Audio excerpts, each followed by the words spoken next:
à tous, merci encore de votre fidélité. Je suis très heureux de vous retrouver pour ce nouveau numéro de School TV Le Mag. On est ensemble pendant 30 minutes pour faire le point sur la scolarité de vos enfants. Aujourd'hui, dans Action Éducation, on s'intéresse aux EDI. C'est parti pour le sommaire de cette émission. EDI pour Espace Dynamique d'Insertion, 26 structures qui accompagnent au total 2500 jeunes. Mais le financement par la région, eh bien, c'est fini. Mathilde de Vessels vous explique la situation dans un très court instant. Les associations tirent la sonnette d'alarme, d'autant que la situation était déjà assez préoccupante. Le décrochage scolaire est un véritable fléau en France. Est-il en progression ? Est-il en progression ? Oui ou non ? Vous le verrez. Et puis, comment redonner confiance à ces jeunes pas vraiment assidus sur les bancs de l'école, de la confiance, de la motivation, des objectifs aussi. Quels ressorts sont utilisés pour qu'ils trouvent leur voie ? On en parle justement avec nos invités, avec Guillaume Conraud. Bonjour, merci d'avoir accepté notre invitation. Vous êtes délégué général chez Action Prévention Sport. On est également avec Randa Khaldoun en Skype. Bonjour. Bonjour Randa, vous êtes formatrice référente chez Action Prévention Sport, ça fait 8 ans que vous travaillez avec eux. Et puis, toujours en Skype, juste à côté de vous, ma chère Randa, avec Sacha Pierre, qui est un jeune suivi par Action Prévention Sport. C'est parti pour la loupe. Salut Mathilde Vessels. Salut, ça va ? Ça va super bien et toi ? Très bien. Un EDI, c'est quoi ? Alors, il s'agit d'un programme du dispositif régional Avenir Jeunes et qui a pour but d'amener des jeunes en difficulté vers le chemin de l'insertion professionnelle et sociale. L'objectif, il est simple, c'est d'amener les bénéficiaires à être capables de répondre aux contraintes et exigences d'un organisme de formation classique ou même d'un employeur et de les conduire donc vers l'autonomie. 25 ans qu'existent ces espaces de dynamique d'insertion. Qui sont les bénéficiaires ? Alors, ce sont des jeunes âgés de 16 à 26 ans qui ne sont pas ou peu qualifiés et en difficulté donc d'insertion sociale et professionnelle en général. Ce sont des jeunes qui ne parviennent pas à accéder au dispositif d'insertion, à en tirer parti et à s'y maintenir aussi en raison de leurs difficultés personnelles ou sociales. Ils ont besoin d'un temps important et d'un accompagnement particulier pour acquérir les bases nécessaires à l'engagement d'un processus dynamique donc d'insertion. En quoi consiste ce dispositif ? Alors, ce dispositif prévoit la mise en place d'une évaluation des acquis et des compétences du stagiaire et de sa situation globale, la définition donc d'un parcours intégrant un accompagnement individuel et le suivi d'activités collectives et puis enfin le traitement de la situation globale du stagiaire afin de lui permettre l'engagement d'un parcours d'insertion sociale et évidemment professionnelle. Et quelle est la durée ?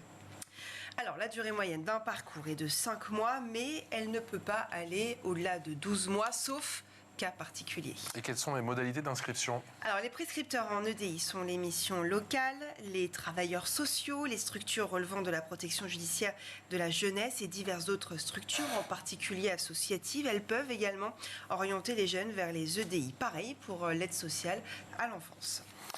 Merci, ma chère Mathilde. J'ai rien oublié ? Ben non. On a fini ? C'est bon, on a fini. Non, parce que des fois, je sais que je squeeze une petite relance, comme on dit dans le jargon. Là, on est bon. Ok, c'est bon, on a tout dit. C'est parti pour l'expression orale.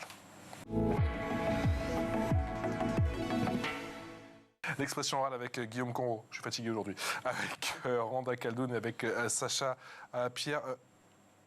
La fin du financement, c'est prévu pour janvier. Est-ce que c'est une catastrophe, oui ou non ? Quand même, pour une structure comme la nôtre, ça représente un tiers de notre budget. Et on a été pris un peu de court. Peut-être que si on avait été prévenu avant, on aurait pu mieux s'y préparer. Donc quand même, c'est un peu une catastrophe. Et puis surtout... Vous êtes combien, vous, dans votre structure au sein d'Action Prévention Sport ? On est 13 salariés, on reste une petite structure. On accompagne sur ce dispositif, en tout cas, 106 jeunes. Plus globalement, on accompagne 300 stagiaires par an sur des dispositifs d'insertion et de remobilisation. Mais plus globalement, le dispositif EDI accompagne 2500 jeunes en Ile-de-France. Et donc, effectivement, c'est une solution à reconstruire assez rapidement pour ne pas laisser ces jeunes-là sans solution. Quel est votre sentiment, Randa Khaldoun ? Est-ce que vous avez le sentiment d'être un peu prise de court ? Est-ce que votre sentiment oscille entre incompréhension et colère ? Oui, c'est ça, parce qu'on voit en fait les fruits de l'accompagnement au quotidien. On a énormément de jeunes qui reviennent nous voir et qui nous disent « Heureusement que je suis passée par ce dispositif, heureusement que je suis passée par votre structure, parce que c'est ce qui m'a permis en fait de passer le step du dessus et de me lancer dans ma vie professionnelle. » Et du coup, là, aujourd'hui, on voit l'efficacité sur le terrain et on ne comprend pas, en fait, comment plus haut, ils ne voient pas l'efficacité et l'intérêt de ce dispositif. Sacha, vous êtes suivi depuis combien de temps, justement, par Action Prévention Sport ? Alors moi, je le suis plus là actuellement, mais j'ai fait 2 passages chez eux. Donc un quand j'étais plus jeune, en 2016, quand j'avais 19 ans, et un l'année dernière, quand j'avais 24 ans. Voilà. Et qu'avez-vous envie de dire justement à la région? Qu'avez-vous envie de dire à Valérie Pécresse sur l'importance de ce dispositif qui existe depuis 25 ans? Bah, l'importance de ce dispositif, elle est là, enfin, elle est aujourd'hui devant vous. C'est que moi, quand j'ai commencé la formation, j'avais des problèmes personnels, enfin, j'avais des problématiques personnelles, et j'avais aussi, enfin, comme beaucoup de jeunes, un manque de confiance. Et cette formation, elle permet de reprendre confiance en soi, de remettre le pied à l'étrier, pardon, pour se réinsérer dans la société, aussi d'avoir accès à des diplômes, par exemple, notamment dans le milieu du sport, comme APS le fait avec ses formations BPGEX, par exemple. Et c'est aussi assez injuste pour la jeunesse parce que c'est encore une fois un dispositif qu'on enlève aux jeunes qui leur permet d'être qualifiés et d'avoir un avenir devant eux, quoi. Guillaume, dans quelle mesure justement la fin de ces subventions, même s'il va y avoir une phase transitoire, j'imagine, ça va mettre en péril bon nombre d'associations? Ouais. Effectivement, suite à notre mobilisation, on a été reçu par la région qui propose une solution et une transition, un financement de transition qui va nous permettre, nous en tout cas, de faire le pont. Il y a des structures qui portent ces EDI, on est 25 ou 26 EDI en Ile-de-France, et il y a 17 associations différentes qui le portent avec des tailles plus ou moins grosses, comme je l'ai dit tout à l'heure. Avec des financements à hauteur de 70-80%? Sur le DI, c'est financé à 80% par la région. Donc, comme je l'ai dit tout à l'heure, sur une structure comme la nôtre, ça représente environ un tiers de notre budget, pardon. Voilà. Après, effectivement, là, après nous avoir entendus, il nous propose une solution qui va permettre de tenir. C'est plus sur les suites à donner au dispositif et sur ce qu'on va construire avec la région, ce qu'on va co-construire avec eux. Est-ce que ça va continuer à répondre aux mêmes problématiques? Et le cas de Sacha est intéressant. On le voit bien, il est passé une première fois chez nous pour lever certains freins, certaines problématiques personnelles. 2016. Et il est revenu plusieurs années derrière pour faire une formation de diplômante. Donc, c'est un processus relativement long. Et c'est ça l'insertion finalement, même professionnelle, c'est partir de problématiques sociales pour arriver et lever ces problématiques sociales et économiques. Parce que là, concrètement, la région, elle tend vers quoi? Elle souhaite quoi? Ouais. En quoi elle veut modifier justement ce dispositif? Alors, je ne sais pas complètement ce que veut la région, mais ce qui nous a été dit, c'est qu'effectivement, aujourd'hui, on ne fait pas suffisamment de sorties en emploi et en formation. On est, pour l'ensemble des EDI, à 52% de sorties dites positives, c'est-à-dire en emploi ou en formation. Néanmoins, nous, ce qu'on revendique aussi, c'est le fait qu'on ait un taux de résolution des problématiques de 75%. Ça veut dire que 75% des jeunes qui viennent dans nos structures réussissent à travailler sur une problématique telle que de l'addiction, une problématique de confiance en soi, une problématique qui peut être liée à l'accès aux droits. Enfin, voilà, nous, on prend en charge divers problématiques et parmi celles qu'on retrouve de plus en plus, c'est aussi les troubles psychiques. On travaille aussi là-dessus avec les jeunes. Nous, on a un psy qui vient une journée par jour dans notre structure pour faire cet accompagnement. Randa Khaldoun, certains disent que fermer ce dispositif, c'est une véritable catastrophe, c'est une très grosse erreur et qu'au final, si on parle comptablement, on va se parler très franchement, ça va peut-être au final coûter plus cher à la région. C'est aussi votre sentiment? Je suis d'accord. Oui, tout à fait. Tout à fait, parce que comme disait en fait mon responsable, quand le jeune arrive, en fait, il arrive avec tout son lot de freins et de problématiques. Et du coup, nous, en un an, on passe toute cette année à résoudre toutes les problématiques pour qu'il soit prêt à rentrer sur un dispositif qualifiant. Parce que l'idée, c'est quoi? C'est de ne plus prendre le jeune dans sa globalité, de directement l'insérer dans un dispositif de formation qualifiante ou en emploi pour que le jeune abandonne. Donc, du coup, de nouveau, perd de la confiance en soi et de nouveau suscite une prise en charge supplémentaire, en fait. Donc, finalement, oui, on remplit des chiffres sur des emplois ou sur des formations qualifiantes dans l'instant T, mais du coup, les conséquences que ça va avoir sur la suite, ce sera des jeunes qui seront peut-être au RSA ou des jeunes qui seront au Pôle emploi rapidement et qui du coup n'auront pas pris conscience de leurs problématiques, n'auront pas été accompagnés sur la levée de ces freins à l'insertion. Donc effectivement, pour moi... Sacha, vous nous avez dit que vous étiez justement l'exemple vivant du bienfait de ce dispositif. Est-ce que vous pouvez nous raconter un petit peu comment ça s'est passé pour vous? Vous nous avez dit que vous avez eu 2 passages différents. Le premier en 2016, c'est ça? Comment ça se passe? Ouais. Bah, en fait, j'ai eu un premier passage donc en 2016 qui n'a pas été très concluant parce que j'étais pas, on va dire, prêt à reprendre enfin, une bonne, enfin, un bon, sur un bon chemin, quoi. Et du coup, il s'est passé beaucoup de choses entre ces années-là. J'ai fait plein de choses. J'ai essayé de faire un CAP, j'ai essayé de reprendre l'école à travers un bac littéraire. Et l'année dernière, après avoir fait un service civique, et le Covid et tout ce qui en suit, bah, je savais plus trop où j'en étais. Je me suis dit pourquoi pas retourner où tout a commencé et essayer de refaire un autre parcours maintenant que j'ai les idées plus saines et tout ça.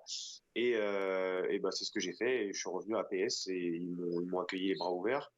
Qu'est-ce qu'on trouve chez APS? Quelle est leur technique? Ça commence par quoi? Par un regard, par des mots? Bah, déjà, il voue une grande confiance aux jeunes. C'est ça aussi qui fait qu'il y a ce sentiment d'être écouté, c'est que la confiance qu'ils nous apportent, elle n'a pas de prix. Et ensuite, c'est que aussi il faut beaucoup de cas par cas, c'est-à-dire qu'ils ne voient pas les jeunes dans leur globalité, ils voient les jeunes comme un individu. Et c'est ça qui est le plus important, je pense, à APS, c'est qu'on est des individus et on n'est pas un groupe. Guillaume? Ouais, ce qui est intéressant chez nous, je pense, c'est aussi le croisement entre des pédagogies, effectivement, de groupes, de collectifs, où on appuie sur les dynamiques qui peuvent se créer au sein d'un groupe de jeunes. Et nous, on utilise notamment le sport pour avoir cette dynamique-là. Et puis, effectivement, un suivi très individualisé. Beaucoup de dispositifs d'insertion le font. Après, nous, on travaille cette proximité, justement, avec le jeune grâce à l'outil sport qui permet d'aller un peu plus loin, on va dire, dans la relation et dans la confiance entre éducateurs. On dit toujours qu'effectivement le sport est un outil très puissant. Ouais. Et ben ça, c'est monter des projets collectifs ensemble, monter des projets avec les jeunes, se fixer des objectifs ensemble, partager des projets ensemble. Je vais vous donner un exemple très concret. Il y a 2-3 semaines, les jeunes de l'EDI ont couru 10 km pour une course qui s'appelle la Mirabal, qui est une course contre les violences faites aux femmes. Voilà, pour ces jeunes qui arrivent, alors on a toujours l'image des jeunes en très bonne santé et en très grande forme. Les jeunes qui sont éloignés de l'emploi et de la formation sont souvent non sportifs et en pas très bon état. Donc pour eux, se fixer un objectif de 10 km collectivement, c'est quelque chose d'important, c'est quelque chose de difficile à faire. Et pendant plusieurs mois, donc, ils se sont fixés cet objectif pour ce sujet de société et ils l'ont fait ensemble et ils ont tous fini la course, les 10 km. Voilà. Randa, quelles sont vos techniques, vos secrets, si je puis dire, avec vos années d'expérience pour arriver à rompre l'isolement de ces jeunes? On sait que l'isolement, eh bien, c'est la principale inquiétude concernant ces jeunes, justement. C'est surtout sensibiliser le jeune à trouver sa place dans la société, ne pas reproduire les schémas qui leur sont imposés dans leur parcours. On a des jeunes qui arrivent et qui ont 16 ans et qui ont déjà des parcours chaotiques. Et l'idée, c'est vraiment à un moment, casser ce cercle vicieux-là, de leur dire qu'ils sont capables, qu'ils ont la possibilité. Et effectivement, les activités physiques et sportives là-dessus sont quelque chose de précieux. En tout cas, pour nous, c'est précieux parce que l'idée, c'est vraiment d'accompagner le jeune dans la pratique sportive et de lui dire, le but, c'est pas d'être un champion. Non, le but, c'est de partir d'un point A et d'aller vers un point B, C, D. Et nous, on va t'accompagner et baliser tout ce parcours. Et donc, l'idée, c'est de pouvoir faire en sorte que le jeune prenne confiance dans la pratique sportive et pouvoir transposer ces compétences qui ont été développées dans la pratique sportive, l'écoute, l'entraide, atteindre un objectif dans un premier temps, un premier palier et puis un deuxième palier et puis se dire, mais finalement, c'est possible. Si j'arrive à courir un 10 km, pourquoi je ne vais pas réussir à me lever tous les jours à 7 heures du matin? Et ainsi de suite, et ainsi de suite, et ainsi de suite. Les sensibiliser sur l'hygiène de vie et la citoyenneté et à un moment se dire, j'ai ma place dans cette société, je suis capable.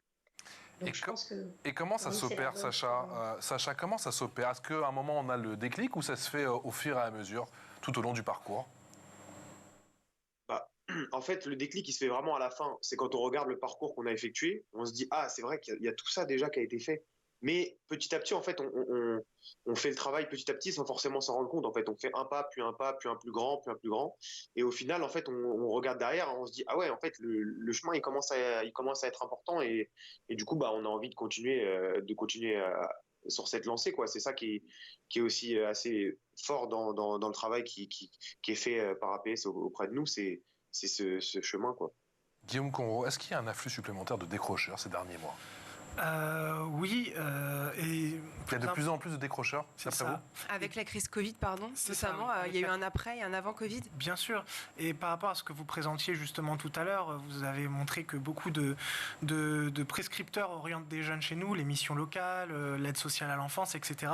Nous, à APS, on a aussi la particularité de toucher des jeunes qui ne sont pas repérés par les services publics de l'emploi et les autres prescripteurs. Il y a 57% des jeunes qui sont sur notre DI qui viennent par bouche à oreille. Et ça, c'est important. Des jeunes qui passent sous le radar et qu'on... D'accord. Et aujourd'hui, on vient nous chercher pour cette spécificité-là. Il y a le contrat d'engagement jeune aussi qui a été mis en place aujourd'hui, Jeunes en rupture. On a été lauréat parce que il y a une difficulté des services publics à aller vers ce type de jeunes. Donc, au-delà du fait qu'il y ait plus de décrocheurs, il y a aussi plus de décrocheurs qui sont difficiles à capter, qui sont chez eux. J'étais avec d'autres associations dernièrement et on se demandait mais comment on va chercher ces jeunes qui sont enfermés chez eux, parce que vraiment, il y a des jeunes qui sont depuis 2 ans. C'est du bouche à oreille, du coup? C'est du bouche à oreille, effectivement. C'est aussi du travail de proximité. Pour nous, ça passe par exemple par de l'animation sportive en pied d'immeuble et dans les quartiers. Là, c'est ce qu'on a prévu de faire sur les prochains mois.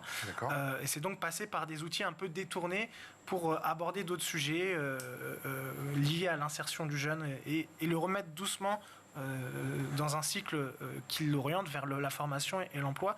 Mais on l'a bien vu, encore une fois, c'est un processus qui prend du temps. C'est ce qui m'inquiète, parce que j'ai l'impression que dans ce que dit effectivement la région, j'ai l'impression qu'ils veulent un petit peu accélérer, optimiser, accélérer effectivement ce parcours. Et j'ai l'impression, à vous écouter, à vous entendre tous les trois, qu'il y a quand même un temps, j'ai l'impression, incompressible. Encore une fois, quand on entend Sacha, effectivement, qui allait une première fois en 2016 chez vous, une deuxième fois en 2019, ça ne va pas se régler en 6 mois, voire en 7 mois. Randa Khaldoun, est-ce qu'il y a autant de filles que de garçons concernant justement ces décrochages scolaires? Alors, la particularité, en fait, chez nous, Action Prévention Sport, c'est qu'en fait, notre spécificité, c'est la pratique sportive. Donc, nous, on a une majorité de garçons, mais en tout cas, dans le décrochage, puisqu'on travaille beaucoup avec les missions de lutte contre le décrochage scolaire, il y a autant de filles que de garçons. Et ils ne sont pas touchés par les mêmes problématiques. On a beaucoup, les filles subissent beaucoup de harcèlement scolaire ou ont du mal à trouver leur place à l'éducation nationale. Et donc, du coup, l'idée, effectivement, dans ces dispositifs-là, et la particularité, c'est que nous, on n'a pas de critères d'admission. Dans les EDI, le jeune vient un peu comme au McDo, il vient comme il est, et on travaille avec lui et on l'accompagne en fait sur le chemin qu'il veut suivre. Donc, peu importe les problématiques qu'il peut avoir, c'est vrai que sur certains dispositifs, s'il ne rentre pas dans certains critères, des critères administratifs ou des critères de niveau scolaire, il ne peut pas être accompagné dans son insertion. Alors que sur les dispositifs EDI, peu importe la problématique du jeune, on peut l'accompagner et on est là pour ça. Venez comme vous êtes, je reprends l'expression effectivement de nos amis de McDonald's. Sacha, ça vous a parlé, ça a été important, ça justement, quand vous êtes allé voir APS? Moi en fait à la base c'est pareil, j'y suis allé par bouche à oreille, du coup je connaissais pas, ni c'est pas une mission locale qui m'a envoyé ou Pôle emploi en fait. Et du coup j'ai bien vu que c'était comme ça, on venait comme on est, ils m'ont pris directement, j'ai rempli les dossiers qui nous sont proposés pour s'inscrire, et ensuite on commence le parcours comme ça. Donc c'est vraiment venez comme vous êtes, il n'y a pas de comment dire d'éléments qui nous permettent de pas venir ou pas. Ils nous prennent et ils prennent tous les jeunes qui ont entre 16 et 25 ans. Aujourd'hui, vous faites quoi? Alors aujourd'hui, je suis en stage avec eux, donc pour découvrir un peu le métier de formateur. J'observe, je regarde en quoi consiste leur métier, et aussi je fais les cours de sport le matin aux autres jeunes de la formation, parce que moi, mon objectif, c'est de passer un BPGEPS AF, donc haltérophilie musculation, pour être ensuite coach sportif. Quelle est la particularité justement de ce métier de formateur que vous suivez en ce moment? La particularité, c'est que déjà, il y a une grande partie qui est sportive. Donc, comme Randa a dit tout à l'heure, il y a une partie où on arrive à vaincre nos peurs et nos comment on appelle ça, et nos faiblesses à travers le sport. Mais il y a aussi une grande partie qui est sociale, qui se fait aussi à travers le sport, où on essaye de débloquer des choses, et aussi il y a un travail en amont derrière avec les formateurs où ils nous écoutent et ils nous accompagnent sur notre projet, quoi. Donc il y a aussi une partie où on est suivi sur notre projet professionnel, quoi. L'info en plus avec Mathilde.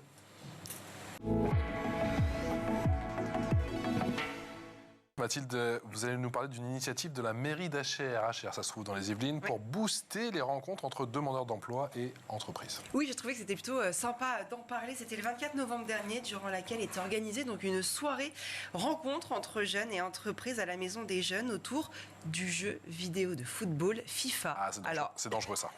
J'ai arrêté, c'est dangereux. C'est ça, vous devez connaître Patrick, j'imagine, évidemment, ce jeu super emblématique. Chaque jeune a fait équipe avec un entrepreneur, figurez-vous.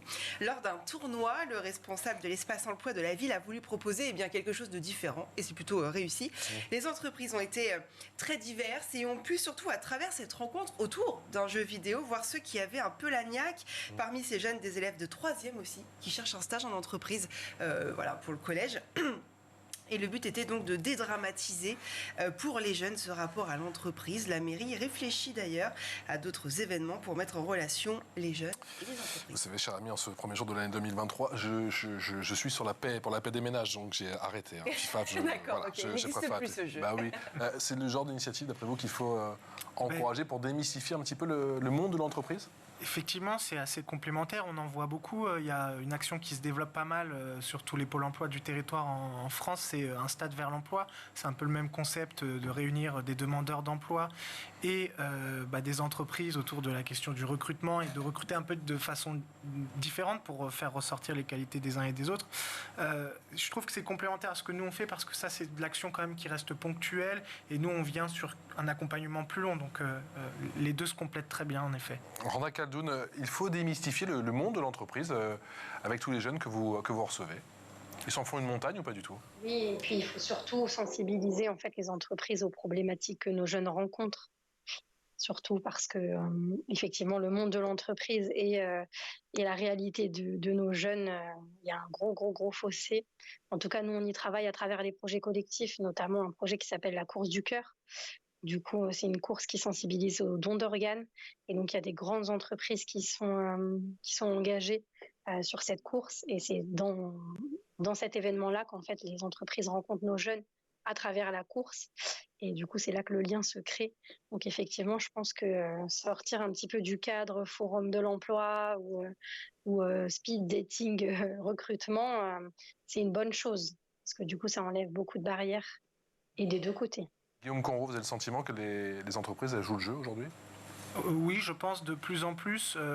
Il y a beaucoup de groupements d'employeurs, des GIEC qui font des partenariats avec des associations d'insertion. Je pense qu'elles ont compris aussi sur les métiers en tension que si on voulait réussir à stabiliser des situations et des salariés, il fallait un peu plus regarder quels étaient les profils et comment on accompagne les profils pour qu'elles s'emparent d'un travail. Donc je pense que ça se développe, qu'il y a beaucoup plus de partenariats qui se nouent entre des associations comme nous et des entreprises. Je pense qu'il y a une vraie prise de conscience du côté des entreprises. Sacha Pierre, est-ce que certains jeunes dans les quartiers se font une montagne du monde de l'entreprise ou que ça a changé ?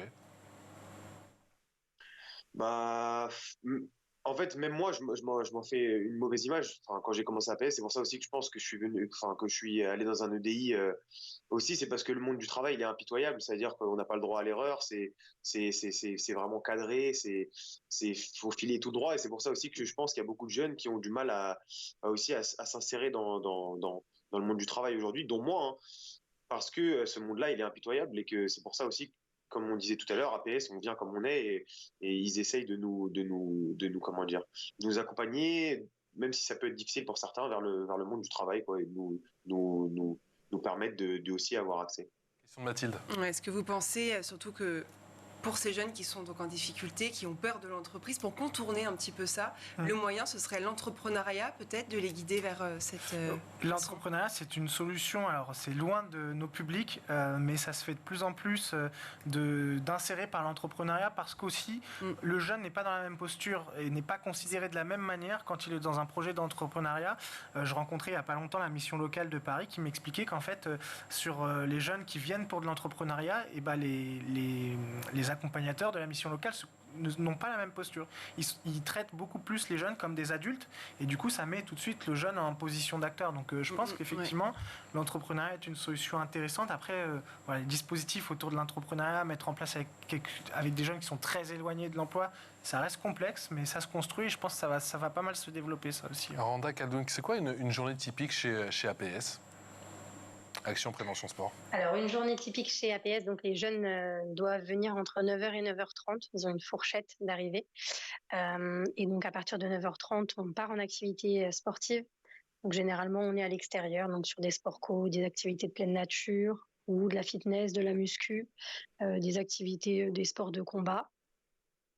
Et puis, donc après, voilà, les jeunes se lavent, vont manger. Et puis l'après-midi, c'est en atelier, en salle, donc où on va être sur reprendre les fondamentaux, le français, les mathématiques, mais aussi beaucoup d'ateliers qui éveillent au monde professionnel et à la future vie d'adulte, comme par exemple vie organisation administrative, éveil au droit et à la citoyenneté, culture et société, santé, hygiène de vie. Et on fait intervenir aussi des intervenants extérieurs pour travailler l'expression et la communication, par exemple. Et on a une permanence assistante sociale et psy, pour que du coup les jeunes puissent être aussi accompagnés sur leurs projets perso, administratifs. Sacha, l'expression, la communication, c'est un des angles les plus importants à travailler pour ces jeunes. Ouais, c'est super important parce que ça permet aussi d'exprimer déjà ce qu'on pense et de se sentir à l'aise dans un groupe avec les autres. Et comment dire, pour se réinsérer dans la société, c'est important aussi parce que dans une société, on est plusieurs. Et si c'est primordial, si on n'a pas ça, on n'arrivera jamais à se réinsérer. Vous avez fait 2 passages, vous l'avez dit, à APS. C'est votre 3e, du coup, cette fois-ci en tant que stagiaire. Non, c'est votre 3e, du coup. Pardon, oui. Je vous écoute, vous avez vu. Vous avez déjà le sentiment que vous pouvez transmettre, que vous pouvez apporter beaucoup à tous ces jeunes? Déjà, moi, ce que je fais vis-à-vis des cours de sport et tout, je trouve ça très intéressant parce que je leur transmets aussi ce que moi j'ai appris auprès d'APS. Et du coup, j'ai une approche aussi différente parce que moi j'ai déjà fait un passage, ça veut dire que je connais tous les rouages d'APS et tout ça.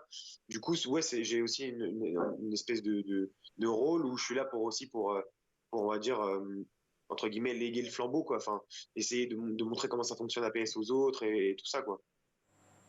On va organiser, sinon, dans quelques semaines, pourquoi pas, parce qu'on va voir comment ça va s'organiser, comment ça va poursuivre effectivement avec cette phase de transition, puisqu'on le rappelle, les financements, ça c'est une certitude, c'est terminé effectivement dès ce mois de janvier, pourquoi pas avec Othman Nasrou, pour voir comment justement ces structures, ces dispositifs vont perdurer dans le temps. Est-ce que vous arrivez à rester positif tout de même, Guillaume?